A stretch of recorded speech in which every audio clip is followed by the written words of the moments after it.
A History of Us by Joy Hakim, Volume A. Chapter 27. The Starving Time. Before John Smith left for England, he counted the food in the storehouses at Jamestown. 10 weeks' provisions in the stores, he wrote. It was October of 1609. Was there enough food to get through the winter? Smith seemed to think so. He expected the Indians to supply corn, as they had done before. Besides, the settlers had hens, chickens, and goats, and so many pigs that a nearby island was called Hog Island. In addition to all that, the woods abounded with deer, rabbit, and squirrel. The river was thick with fish, frogs, and oysters. There were new people in Jamestown, brought from England by Captain Newport. 2 were women, Mrs. Thomas Forrest, the wife of a settler, and her maid, Anne Burruss. Anne Burruss' arrival led to a happy event. The serving maid married a laborer, John Layden. The Laydens soon had a baby. Can you guess what they named her? They named their baby Virginia. Still, more colonists arrived. Now, there were many mouths to feed, but most people were optimistic. Everyone thought Jamestown had seen the worst of its trouble. Everyone thought Jamestown had seen the worst of its troubles. Everyone was wrong. That winter of 1609 to 1610 was as awful a time as any in American history. It was called the Starving Time. Captain George Percy, who was now governor of the Jamestown colony, said the settlers felt the sharp prick of hunger which no man can truly describe, but he who hath tasted the bitterness thereof. They ate dogs, cats, rats, and mice, said Percy, as well as serpents and snakes, and even boots and shoes. There were never Englishmen left in a foreign country in such misery.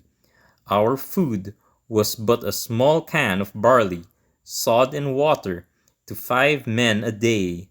Our men night and day groaning in every corner of the fort, most pitiful to hear.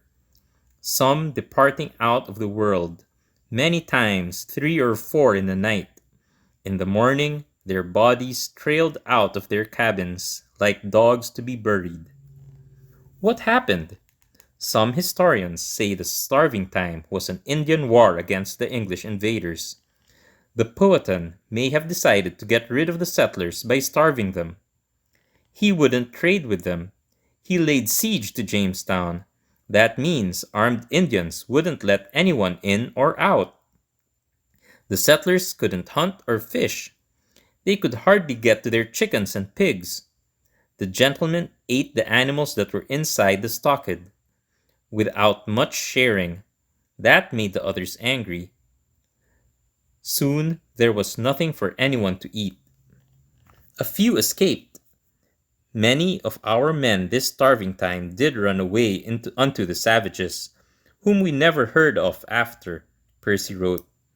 In London, the Spanish ambassador learned of the misery in Virginia. Some said there was a Spanish spy at Jamestown, but a spy wasn't needed. The disaster was common news in London. The ambassador urged the Spanish king to send a ship and finish off the English colony. The Spaniards could have done it easily. So could the Indians, who never went that far. What do you think American history might have been like if either of those things had happened? Finally, in May 1610, 2 English ships tied up at Jamestown's docks. Of the 500 people who were in Jamestown in October, when John Smith left for London, only 60 were still alive. In the spring of 1610, the remaining colonists set to work. They cleaned, fixed, and built. The Indians continued to make their lives miserable, but now the settlers fought back.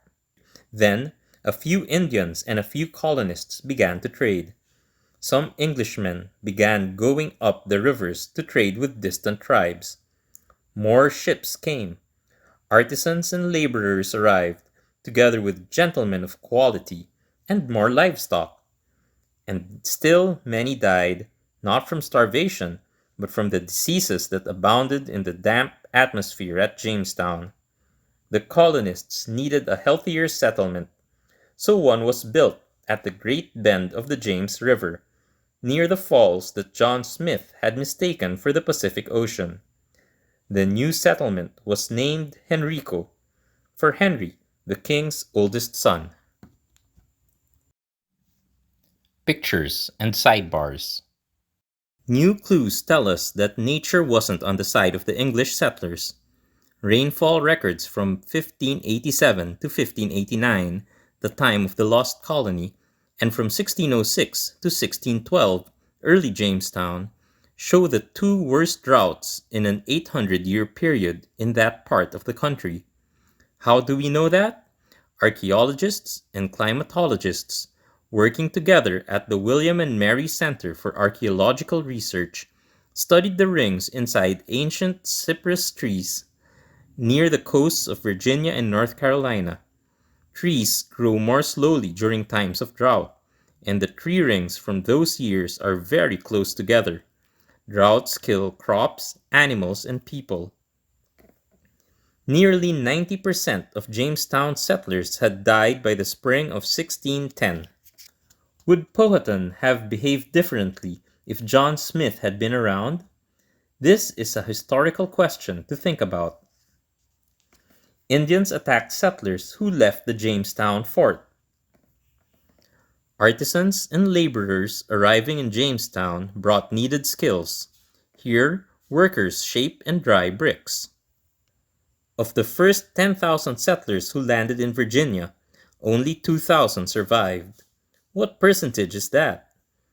They died of disease, Indian attack, and hunger.